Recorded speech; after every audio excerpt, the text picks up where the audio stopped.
Hello everyone, this is Defense Politics Asia, and this is maybe like a new segment of sort. It's like a commentary. It's going to be similar like to what I used to do for conclusions, and I want to talk about this something that I noticed on the Ukrainian side of the commentary on, or rather, no, the info space for the pro-Ukrainian side. They seem to have this lack of empathy for the soldiers on the front. Is very peculiar. It's very peculiar. There is they so I show you. So there is this battle over here in the Performaiski region, where the Russian forces actually penetrated through this forest plantation thing, and there was this commentary from Deep State UA. They say that their units abandoned their positions, and the Russians entered this Performaiski, and basically they say that this abandonment is without permission. So this is actually a very weird way of describing something, because do you need permission to retreat? What if the enemy is attacking you with overwhelming force and there's no way you can defend that position? You either die on the spot and then the Russians still take the position, or you run away and fight another day. And somehow, when I first read this was already a bit of a surprise. And then we start to see the same thing. This is actually not the first time, it's just that I never used to talk about it. Then we have this at Ocheretine, also over at the FK front, where according to Deep State UA, they cannot believe the breakthrough done by the Russian forces. They say that this is what they wrote. Let me see here. Okay, so they say that the southern part was captured by the Russian forces during a change of unit, and then they say that strange events took place in the village itself, and as a result, the Russian forces have serious tactical resource successes. It's very weird. It's like, can't the Russians do anything right? Like, can't the Russians just happen to attack with such overwhelming force that their defenders, the Ukrainian troops, can't hold a position and they have to retreat? Why do you call it strange events? And this kind of thing keep repeating itself. And then we have this geolocation. This is one of the latest Deep State UA posts. They say that they hope that those responsibility for the strip where the front breakthrough occurred will expect strict checks with all the derivative. I think this is a kind of a bad translation. Is probably strict disciplinary actions against the troops that is in charge of this place. And then but the thing is, these people are risking their lives to defend their homeland. They are holding a line at this position where the Russians are making the big arrow push, which means that the Russians are making this massive push. If you look at the mapping itself, this is an anomaly, you see.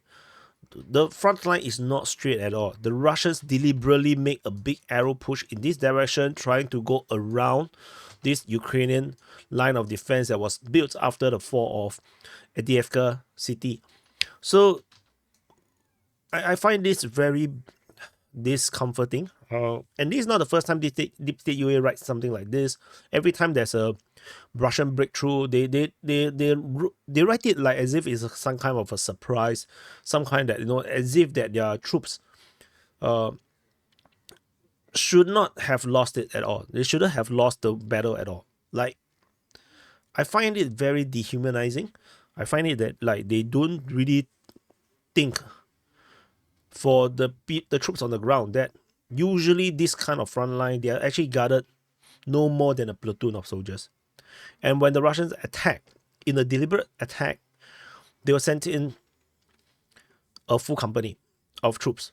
You're going to have even a battalion worth of armored vehicles pushing in a single direction. You're looking at like 12 vehicles or 16 vehicles all heading at the same front, each with their own troops. You're talking about company size of infantry versus at most one platoon or two squads of infantry defenders. How are you supposed to hold a position in that kind of situation. And then if you abandon the position, and then these guys are hoping that the Ukrainian military will punish or discipline these guys for abandoning their position. What a kind of mentality is that? How are they expect to their troops to actually win such a battle?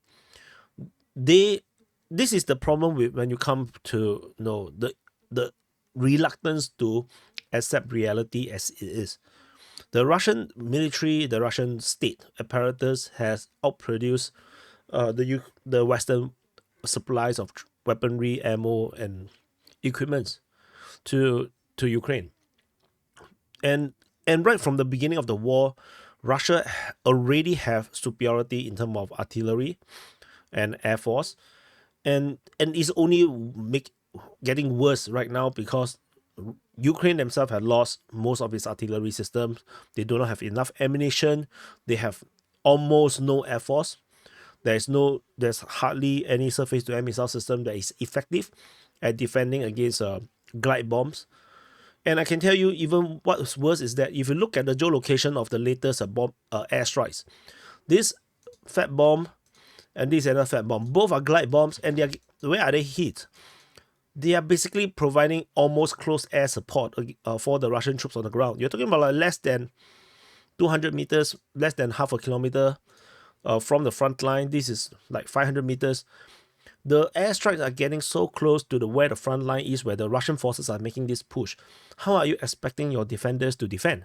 And so this is kind of ridiculous. Like, when I read this kind of thing, like abandon their position without permission, is like, are they supposed to die for you? No, like, what's the sense? Where is the maneuver warfare? Where the NATO trained Ukrainian forces to do, and but they can't. They are expected to hold their ground to their death. And the reality is that the Russian forces have actually progressed this much ground from Avdiivka city ever since the fall of Avdiivka city, and all these grounds are all taken with a lot of death on the Ukrainian side. A lot of Ukrainian soldiers have sacrificed their lives to slow down the advance, so that the Ukrainians can actually build this line of defense around here. But it seems like the Ukrainian troops are not being appreciated by their supporters, and it's like breakthroughs happen because the line broke. It's not because the troops did not want to fight. Sometimes, a lot of times, the Ukrainian troops are there. They are trying their best, but somehow they still got killed. And then some of them, they just can't hold the position. Some gave up, they just surrender. Some, they have to abandon positions. But that's part of war. And to say weird stuff like strange things happened, like strange events took place in the villages. So when I read all these things, I was like, what? Anyway, this is just some commentary on this thing, that is happening on the Ukrainian side. And of course, this is mostly talking about Deep State UA, because this is where this is my official source. But you can see very similar stuff, on Twitter, or on the pro-Ukrainian side, where they view this almost like a football game, where they're expecting those soldiers to hold their ground in those dirty trenches and fight to their death, as if it's some kind of computer game. This is also why, on the neutral space, or the pro-Russian space, even if they, many of them, like especially the pro-Russians, do not support the Ukrainian side, everyone actually still holds the same position, where why are the Ukrainian troops are kept being sent into the kill zone, or the kill box, where they wouldn't have this tactical advantage or strategic advantage to hold the ground or to win that battle. Even the pro-Russians are thinking that the Ukrainians should have withdrawn and to maneuver in a way that they can actually gain an advantage. But the Ukrainians don't. They just keep sending troops into the kill zone.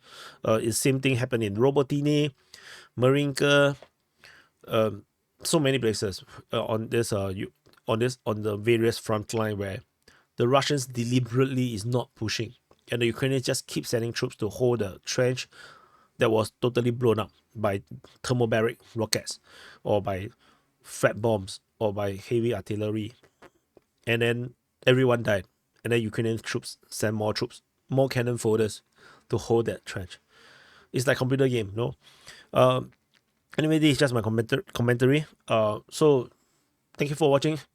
It's just something that triggers me a bit. Thank you for watching. I'll see you guys in the next update.